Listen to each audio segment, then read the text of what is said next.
born into a spiritual family that had had contact with avatars and awakened masters for 4 generations and beyond. And this particular lineage of saints were people who embodied divine presence. So in India there were 2 different levels of spiritual teacher. There's someone who can talk to you about the divine, recite the mantras and Vedas and scriptural knowledge. And then there's a level of being in just whose presence transformation occurs. In their presence you remember who you are. And so we'd been blessed to meet these beings. And before I was born, my mother had a stillborn baby girl, so she went to an ashram in India to be blessed with my birth. So at 3 months old I was blessed in the womb. And she was told that I would be coming back to help facilitate work of the divine. And so everything was basically laid out for me. Family, spiritual environment, everything that I needed to support me and to keep me hidden until it was time for me to be out in the world. So that's really how it all began. My daily life now is really amazing because I have the honor of witnessing everything that's happening through me. So I'm literally like observing all of these amazing things happening through me in people's lives and all around me, and it's such a blessing because every day all these things are happening to people, and for whatever reason I'm the lucky bozo who gets to witness it all, you know? And it has nothing to do with me. And so this amazing transformation that's occurring, I have a front row seat and I'm actually playing a part in that, and I get to observe that role. I always knew that the divine was this all-pervasive, all-encompassing being. And really that's where my support comes from. You see, right now we're at a stage in our development where people have yet to remember the fullness of who they are.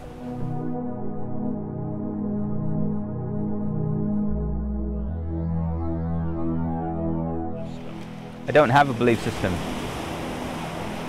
Every belief system is a limitation and a ceiling that we have to break through. Right now, people are chasing concepts. And what's happening is beyond the concept. So, enlightenment has become a concept. And enlightenment actually is your natural state of being. It's not a concept, it's who you are. It's as real as your arm or your leg. It's as much a part of you as that, you see. And so people are seeking these concepts as a solution to their problems. Where we're going is a state of experience that transcends belief. Basically, believe what you want, have a good time. It doesn't matter. But everything's leading you to the same experience.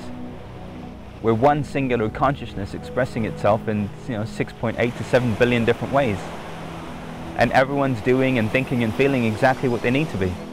All roads lead home. And it's an experience that's everyone's birthright.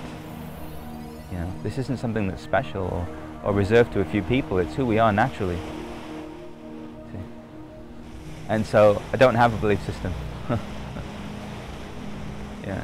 In fact, any belief in anything other than yourself, you disempower yourself. When ultimately all along the only thing that you needed to believe in was you.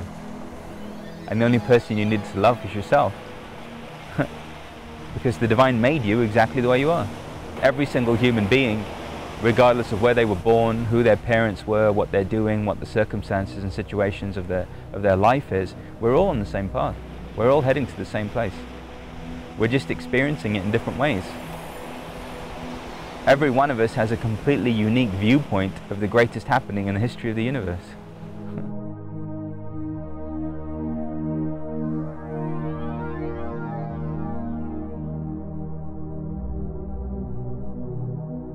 When I experienced the divine, all I experienced was just an infinite ocean of love and light with no beginning and no end.